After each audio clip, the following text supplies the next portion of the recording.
Parlaments par to varētu nobalsot. Svetlana Brennesle, Valdis Sauzāns, LNT. Latvijā aprīļa beigās bezdarba līmenis bija 9,6% no ekonomiski aktīvo iedzīvotāju skaita. Tā liecina Nodarbinātības valsts aģentūras jaunākā informācija. Zemākais bezdarba līmenis aprīļa beigās reģistrēts Rīgas reģionā 6%, bet augstākais Latgalē 19,7%. Kurzemē bezdarba līmenis aprīļa beigās bija 11,6%, Vidzemē 11%, bet Zemgalē 9,6%. Starp lielākajām pilsētām zemākais bezdarba līmenis aprīļa beigās joprojām bija Rīgā 5,7%. Savukārt visaugstākais aizvien bija Rēzeknē, kur bez darba ir 16,7% ekonomiski aktīvo iedzīvotāju. Skolotāji dod valdībai laiku līdz vasaras beigām, lai tā sāktu pildīt pedagogu prasības. Ja tas nenotiks, tad jaunais mācību gads varētu sākties ar skolotāju streiku. Izglītības ministra tikmēr šādiem draudiem pamatu neredz. Turpina Aleksis Zoldners.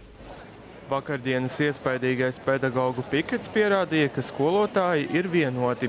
Bet, ja valdība neieklausīsies prasībās par algu palielināšanu un lielāku finansējumu izglītības nozarei, tad skolēnu brīvdienas varētu turpināties arī pēc 1. septembra.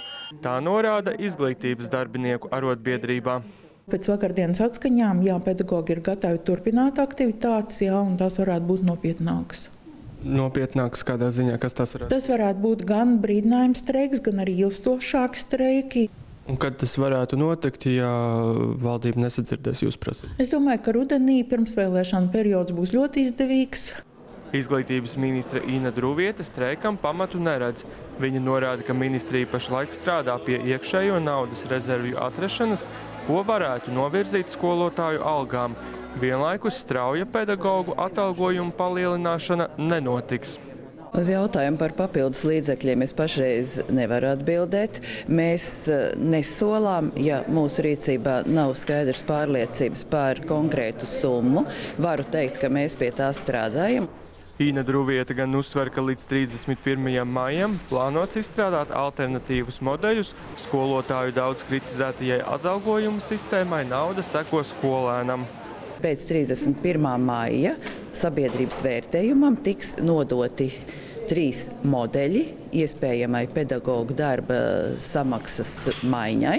Ja gadījumā nāk jaunais modelis, vai viņam tiešām būs finansējums, vai arī jaunais modelis būs uz to naudu, kas jau tagad nepietiek, ar kādas sekas tas atstās uz izglītību, šie jautājumi ir steidzīgi jārunā. Jauno sistēmu plānots ieviest jau 2015. gadā. Skolotāji cer, ka līdz ar to viņi saņems samaksu arī par visu laiku, kas jāstrādā gatavojoties mācību stundām un labojot kontroldarbus. Tomēr sistēmas ieviešanai pašlaik nav paredzēti līdzekļi.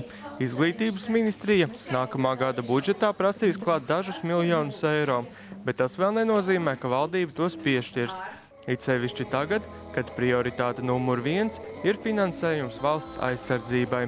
Pedagogu arotbiedrībā gan izsaka cerību, ka vasaras laikā skolotāji beidzot saņems atbildes uz visiem jautājumiem par algām un finansējumu visai nozarei nākamajos 3 gados. Aleksis Zoldners, Uldis Veiss, LNT. Par ko balsot nākamnedēļ?